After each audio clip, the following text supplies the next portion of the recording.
Selamat pagi anak-anak, gimana kabarnya hari ini? Sehat semua kan? Nah, hari ini kita akan mempelajari tema lagi, yakni lanjutan pembelajaran kemarin ya, yaitu pembelajaran 3 dan 4. Anak-anak pernah gak mendengar kata-kata gantungkan cita-citamu setinggi langit?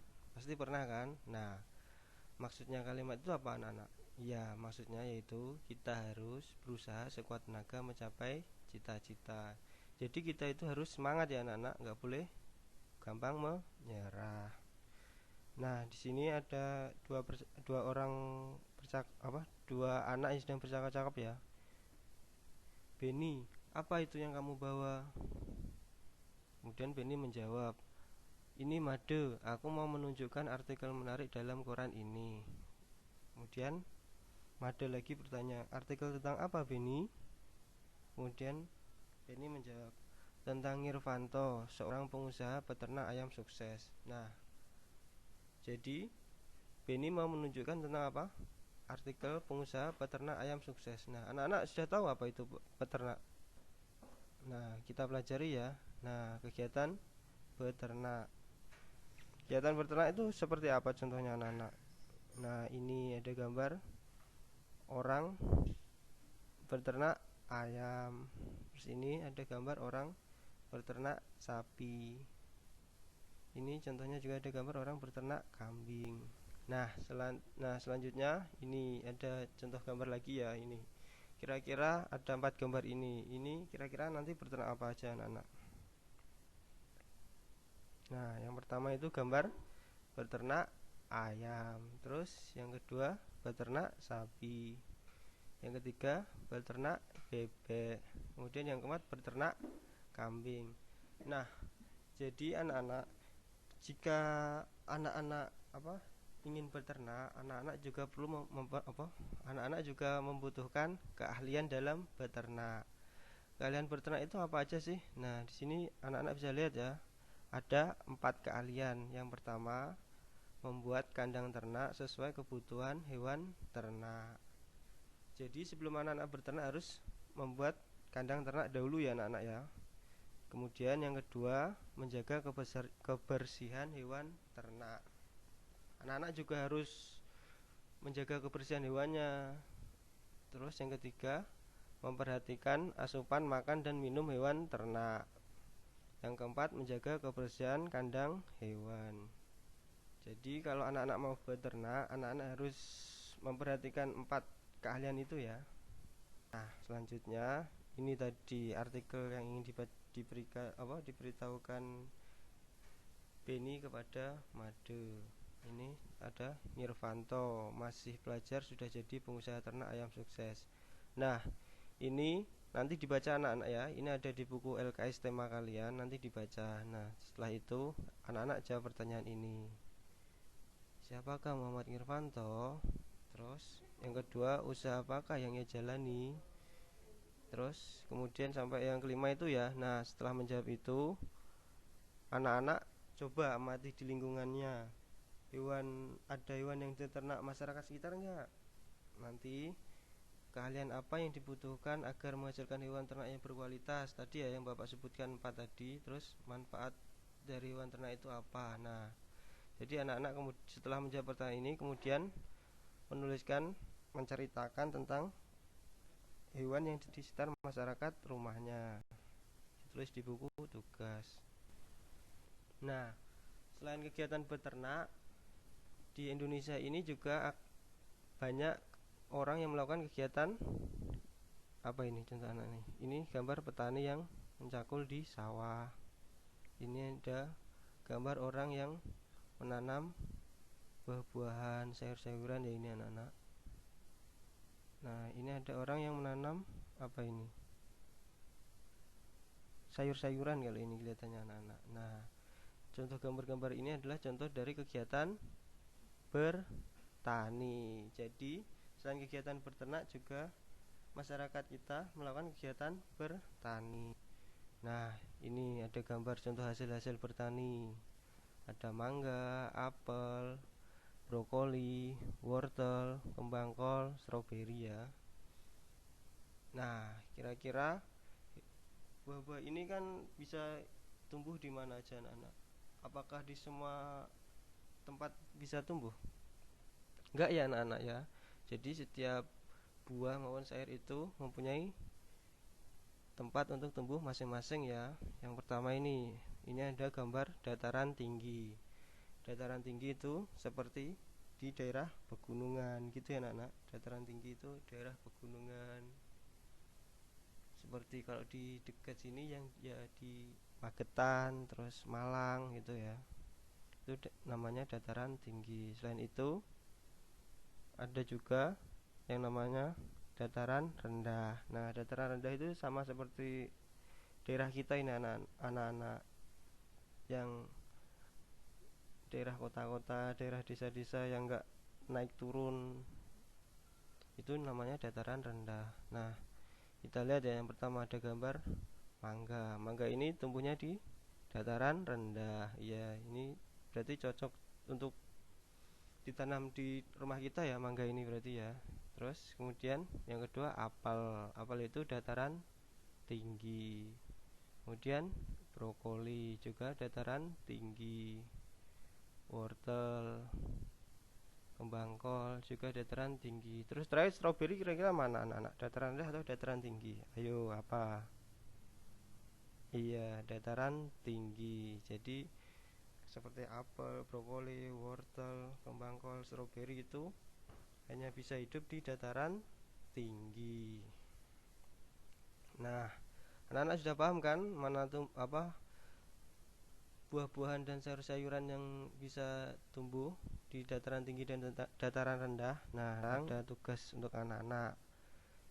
Ini ada gambar stroberi wortel. Ini dapat tumbuh subur di mana anak-anak? Yang pertama ini lingkungannya, dataran tinggi atau dataran rendah. Nanti anak-anak tulis jawabannya ya. Terus yang kedua, ini ada gambar mangga. Mangga ini bisa tumbuh subur di lingkungan kalian enggak? Di lingkungan seperti apa kira-kira? Yang tadi ya, dataran tinggi atau dataran rendah. Terus apakah lingkungan tersebut sama dengan tumbuhnya buah stroberi dan wortel? Kira-kira sama enggak? Nah, nanti anak-anak jawab ya di buku tugas. Nah, selanjutnya ini ada gambar ayam ya tadi, terus wortel, terus bebek, terus mangga.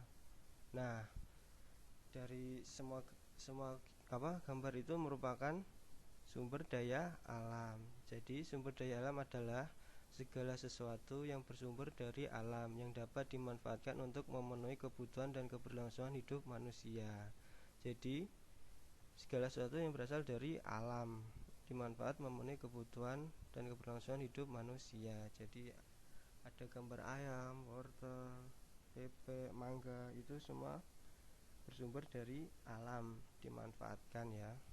Nah, sumber daya alam itu ada dua anak-anak. Yang pertama, sumber daya alam yang dapat diperbarui, yakni sumber daya alam yang dapat dipakai berulang-ulang dan tidak akan habis karena diperbarui oleh alam terus-menerus.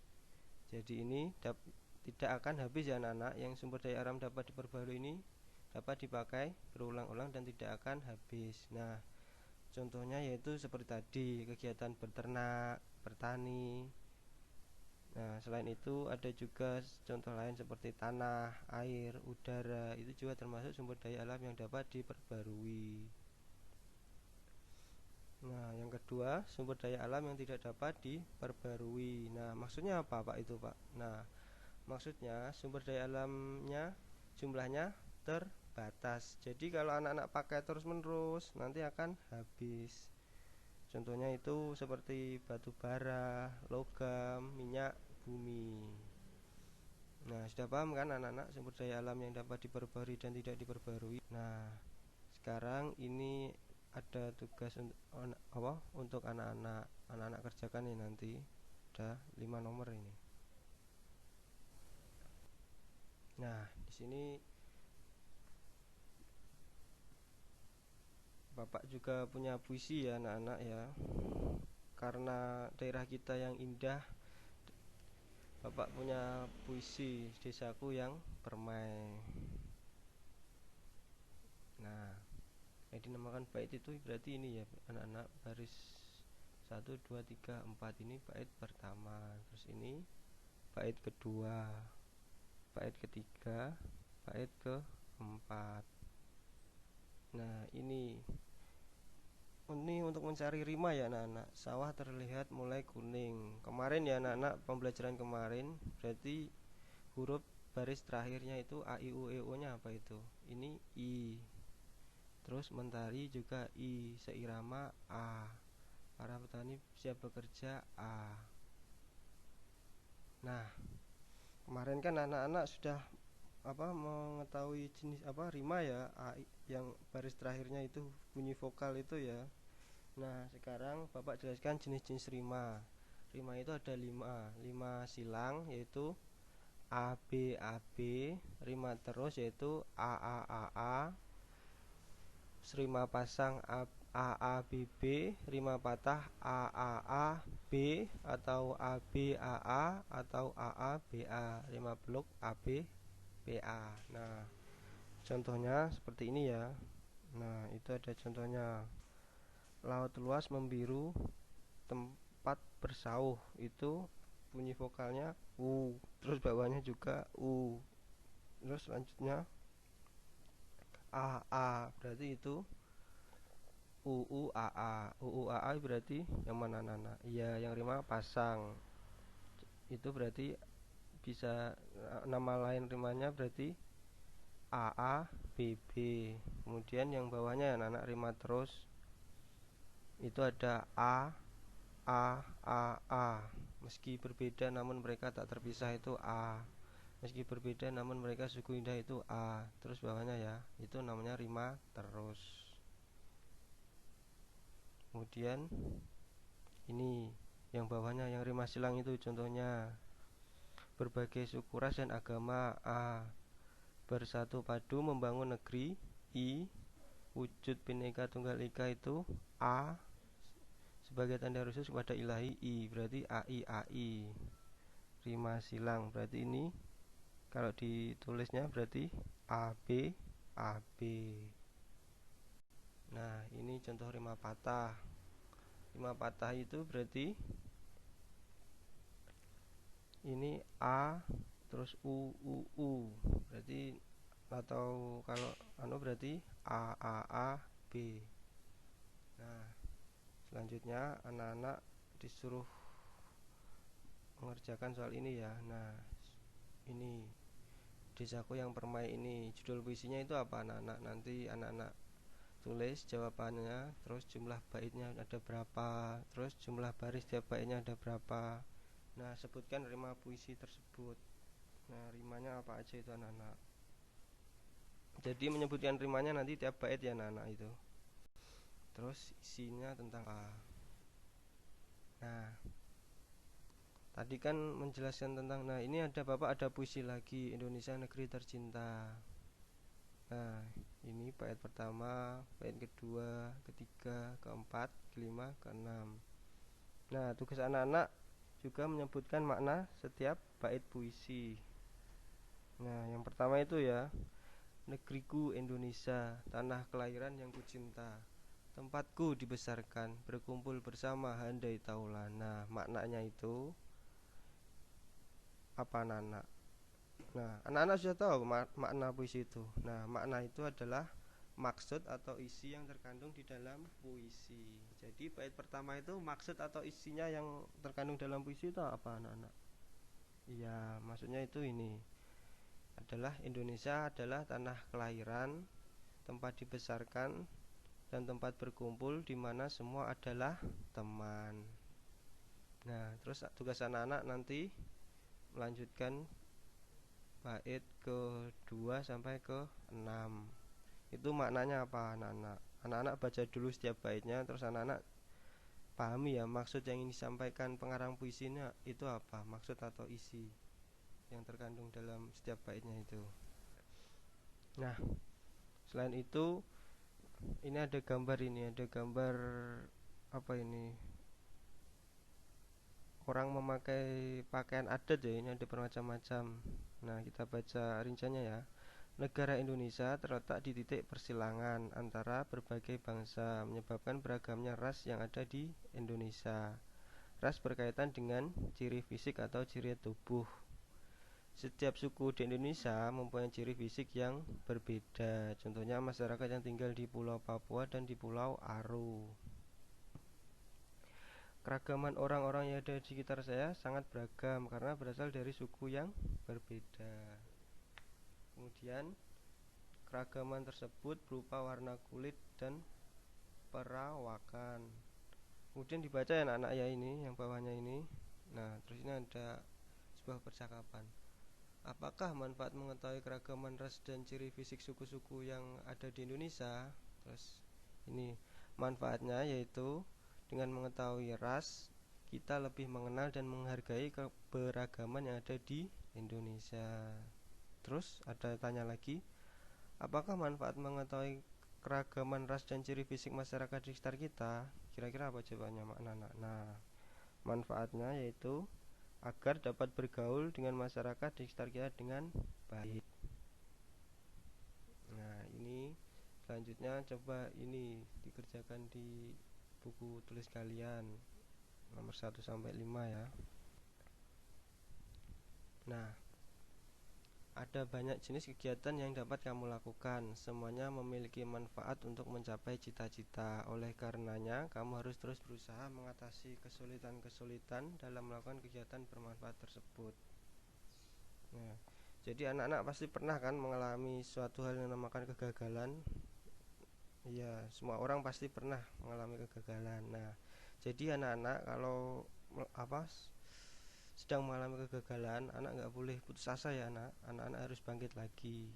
Nah, ini ada kisah inspiratif seperti